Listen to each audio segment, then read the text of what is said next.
La Fédération française de cardiologie fête ses 60 ans, ce n'est pas rien, c'est un événement important et on a voulu créer un hymne pour fédérer, pour marquer ces 60 ans, pour remercier les bénévoles qui tout au long de l'année travaillent pour faire reculer les maladies cardiovasculaires. Et donc c'est un véritable plaisir que de récompenser et que de fêter ces 60 ans de la Fédération française de cardio. Alors l'hymne, une chanson, c'est toujours un moment de plaisir et une de nos pensées très fortes à la Fédération française de cardiologie, c'est qu'il faut lutter contre les maladies cardiovasculaires, mais lutter en se faisant plaisir. Il ne s'agit pas de dire en permanence « il ne faut pas »,« il est interdit de ».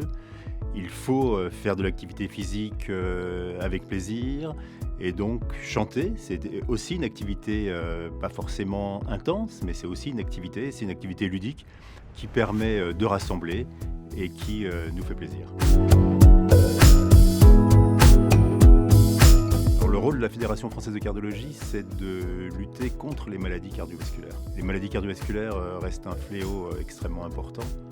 Et une des missions de la Fédération française de cardiologie est de lutter contre les facteurs de risque cardiovasculaire, c'est-à-dire tout ce qui les favorise, au premier rang desquels le tabagisme, l'obésité, l'inactivité physique, la sédentarité, le diabète, etc. Donc ça, c'est l'une des missions importantes. Une autre mission, c'est d'aider le financement de la recherche cardiovasculaire qui reste très insuffisant en France. En fait, les maladies cardiaques ne font plus tellement peur. Et c'est vrai qu'on les guérit très bien, les progrès ces 20 dernières années ont été assez époustouflants. Néanmoins, il faut se rappeler, et les gens ne le savent pas assez, que les maladies cardiovasculaires sont la première cause de mortalité chez la femme, la première cause de mortalité chez les hommes de plus de 65 ans. Donc c'est très important de lutter contre ces maladies cardiovasculaires. Et le financement de la recherche en France, et dans le monde d'ailleurs, est très insuffisant pour faire de nouvelles découvertes. Oui, alors en fait, la Fédération française de cardiologie, grâce à des financements annuels, ils sont actuellement de l'ordre de 3 millions par an, qui sont alloués à la recherche et aux jeunes chercheurs. La Fédération a permis à la recherche d'avancer. La Fédération en elle-même n'a pas fait de découverte, ce n'est pas son rôle. Notre rôle est d'informer la population sur des choses qui nous paraissent évidentes, mais qui ne le sont pas, et de promouvoir les découvertes, d'aider le financement des jeunes chercheurs, des jeunes équipes de recherche. Alors, la Fédération française de cardiologie vit principalement grâce à ces 2000 bénévoles qui, dans toute la France, participent à la prévention des facteurs de risque, au parcours du cœur, à la création et à la vie des clubs cœur et santé qui permettent aux gens de faire de l'activité physique. Mais clairement, il faut d'une part de l'argent pour financer la recherche, mais il faut aussi des bénévoles, des cardiologues et surtout des non-cardiologues qui s'investissent, qui sont conscients de l'enjeu des maladies cardiovasculaires et qui nous aident à faire diffuser nos messages et à passer ces messages de prévention auprès d'un public large, auprès d'un public jeune également, parce qu'en fait, à 20 ans, on n'est pas conscient ni convaincu que 30 ou 40 ans plus tard, on va être menacé de maladies cardiovasculaires réelles.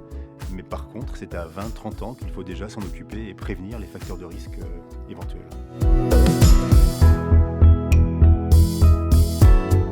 Alors, la Fédération française de cardiologie a un site internet qui permet de connaître les objectifs de la fédération, les moyens d'action. Nous avons 27 associations régionales de cardiologie dans toute la France, dans des petites villes, dans des moyennes villes, dans des petits villages.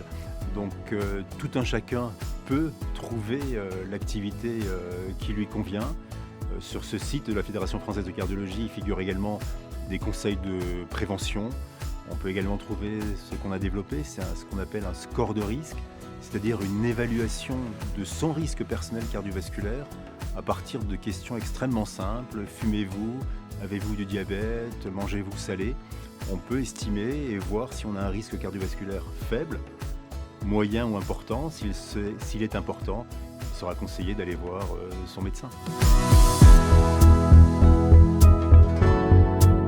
Effectivement, au-delà de l'aide que nous apportent les bénévoles, ils bénéficient également de la convivialité des groupes. Ce sont des groupes qui sont interactifs, au sein desquels des activités extrêmement variées, qui vont de la randonnée, qui vont à la chorale aussi, puisque aujourd'hui on a développé cette chorale géante, à des activités complètement diverses, mais qui font bouger, parce qu'un de nos messages est de bouger.